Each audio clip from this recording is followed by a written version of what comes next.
Hello, beautiful people. Hear these words as a blessing.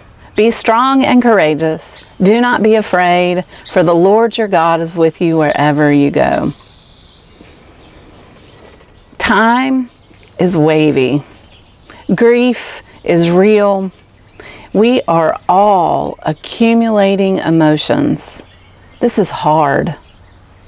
There are some things that do not work so well during an apocalypse. Calendars, hugs, focus, mores, politics, leadership, dieting, and trust, faith. Even our antidepressants don't work so well. There are some things that are in short supply during the apocalypse. Toilet paper, flour, yeast, paper towels, handy wipes, compassion, money, governmental safety nets, ICU beds, jobs, and masks apparently, since so few people wear them. Common sense, hand sanitizer, hugs, freedom. Everyone has faced hardship, finding themselves at least one or two rungs down on the ladder. And for some, the ladder below is really shaky. Some have even already fallen off the ladder. So apocalypse has made us question everything. Our consumerism. Do you really need a haircut every 4 weeks? Our productivity. Could I always have been working from home and doing a bit of laundry during the day? The pace of our lives. Did I really need to go all the time? Our choices. Did I really miss out on all this fun time with my children because I was always gone? We question way more. Our calling, our will to live, our relationships, what justice looks like, and even our religion. Folks I know have made huge decisions during this time. Some have moved across the country. Others have quit marriages. Others have embraced homeschooling. Okay, that's not true. No one has embraced homeschooling. But still, some of us are making radical decisions of departure from institutions, theologies, relationships, identities, localities, and even hair colors.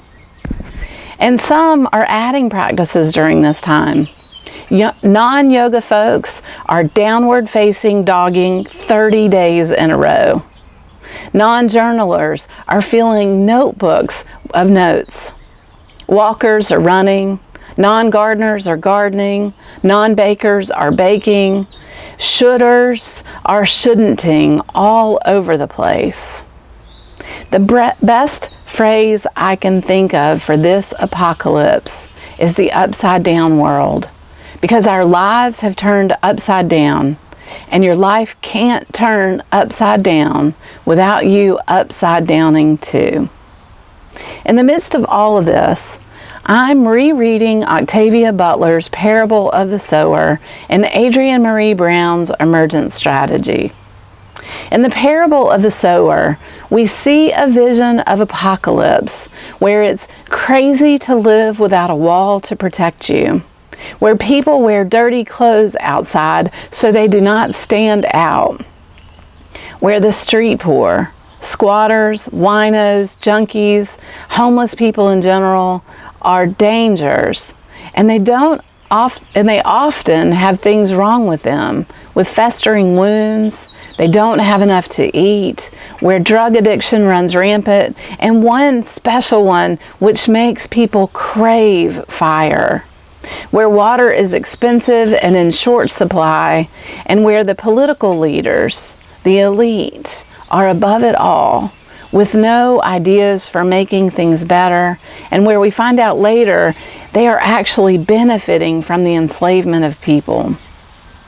The main character of the book is Olamina, a 15-year-old Baptist preacher's kid with a hyper-empathy that makes her physically manifest the pains and pleasures of those around her, although she admits there's rarely pleasure.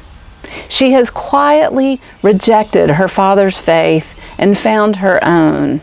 It's best expressed like this: all that you touch, you change. All that you change changes you. The only lasting truth is change.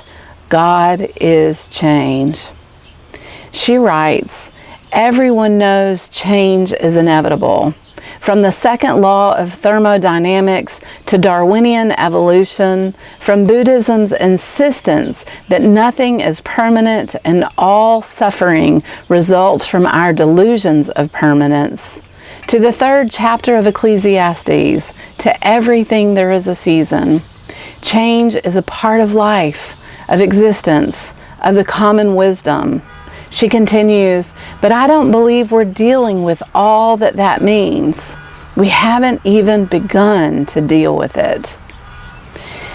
So the question during our own apocalypse is, how do we begin to deal with change, to structure our lives and our beliefs so that change doesn't fracture us so much?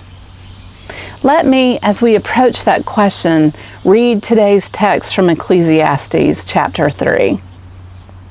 For everything there is a season, and a time for every matter under heaven, a time to be born and a time to die, a time to plant and a time to pluck up what is planted, a time to kill and a time to heal, a time to break down and a time to build up, a time to weep and a time to laugh, a time to mourn and a time to dance, a time to throw away stones and a time to gather stones together, a time to embrace and a time to refrain from embracing, a time to seek and a time to lose, a time to keep and a time to throw away, a time to tear and a time to sow, a time to keep silence and a time to speak, a time to love and a time to hate, a time for war and a time for peace. We usually stop there, but let's read a couple more verses. What gain have the workers from their toil? I have seen the business that God has given to everyone to be busy with. God has made everything suitable for its time. Moreover, God has put a sense of past and future into their minds, yet they cannot find out what God has done from the beginning to the end. They cannot find out what God has done from the beginning to the end. They are words that are troubling and comforting at the same time.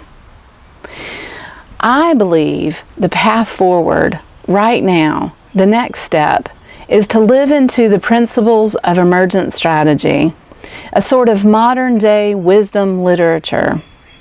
Adrienne Maree Brown writes, the principles of emergent strategy with the expectation that they will grow, and I share them in the hopes that you'll add to them. So here they go. Small is good, small is all.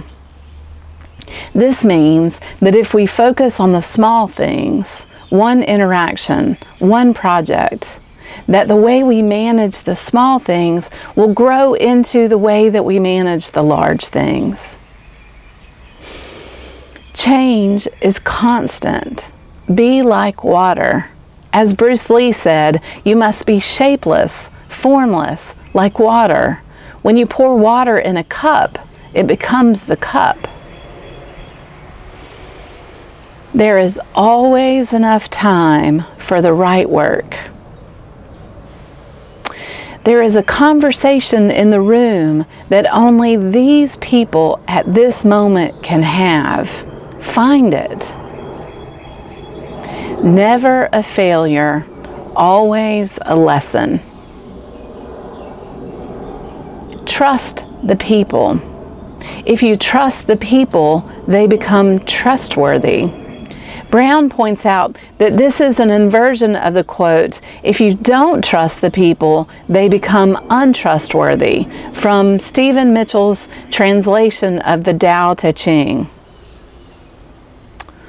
Move at the speed of trust, which is a remix of Stephen Covey's speed of trust concept. Focus on critical connections rather than critical mass. Build the resilience by building the relationships. Less prep, more presence. And finally, what you pay attention to grows. I'm going to put this complete list in the comments of where you're watching this. And I wonder if in this next week you could choose one of those concepts as a focus point to lean into and to guide you. Because time is wavy. Grief is real. We are all accumulating emotions. Change is hard. Change is hard. Amen? Amen.